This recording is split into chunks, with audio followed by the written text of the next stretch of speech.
So today we're going to be talking about how to change out your cluster in your car if you get a custom cluster.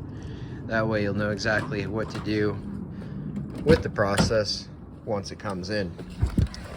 So the basic things you need to understand are there's some parts you're going to have to remove, which are the silver strip, this lower dash panel, this side panel, and then some screws around this bezel. So we'll go ahead and jump into it. First step you want to do here is you want to actually just remove this side panel, and it's just held on by tabs.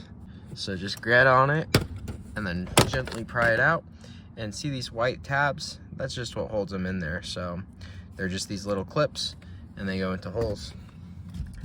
Next thing you're going to want to do is remove this dash strip. Now if you have a G8, it'll be a single dash strip that ends like right about here. As you see on the Caprices, they go down a little bit. Now this will break super easy, so you want to be very careful with it.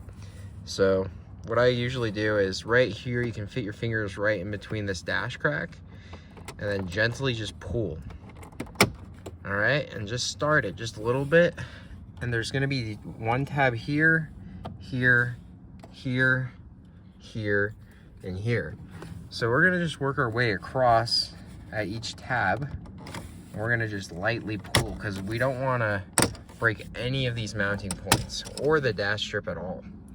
All right, once we have it loose across everywhere except for this mounting point and this mounting point, we're going to remove this one first. All right, and then how we're going to do this is we're going to feed our finger under here. Yeah, I didn't even get that. So feed your finger under there and pull. All right, and those are the same white mounting tabs. Okay, the next thing we're going to do is remove this panel. Now the good thing is if you have a G8 or a 2011 Caprice, this panel literally just pulls down. All right, so you're just going to go up here into these cracks, and your door needs to be open to get the last one out, and it just pulls down. And then just be careful not to break this. Now if you have a 2012 or 2013 Caprice, you're gonna have some airbags down here. All right, you're gonna have some knee airbags, so you can't drop the whole panel down. You'll have to just let it rest down, but you just need it enough to where you can access right here. Let's see if the camera focuses, because you need these screws. All right, and the last thing you need to remove is right here. Just stick your finger in the hole. That's what she said. So your stock comes out, and you just have this little gap here for where the stock comes out, and then just pull up, and then this trim piece pulls out. All right, so those are your 4 trim pieces you have to remove. All right, and now we're gonna go ahead and take this screw out right here.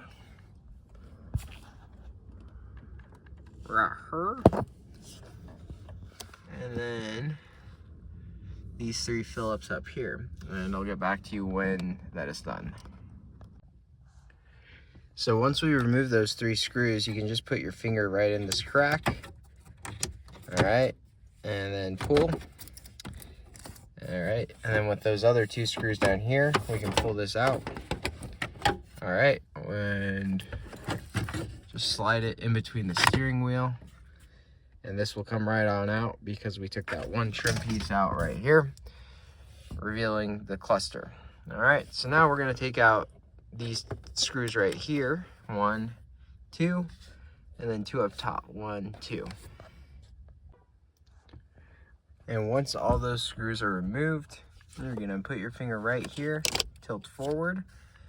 All right, now do you see these are tabbed here? So you want to just pull straight out while clearing it at the top. All right, don't pull too far out, but just let it drop down like so. Right here you'll have the connector on the back side. All right, and how this connector works is you're just going to push it right here. There's a little tab, and I'll show you that once I get it out enough, but you'll push that tab down, which will allow you to just slide that down and pull out. Now with it out, do you see it's just a little push button tab? So yeah, you just push that button down, slide that out, and drop your steering wheel if you need to, and there's your cluster ready to ship off to get programmed. And now, once we get it back, we'll reverse these steps to put the new cluster in.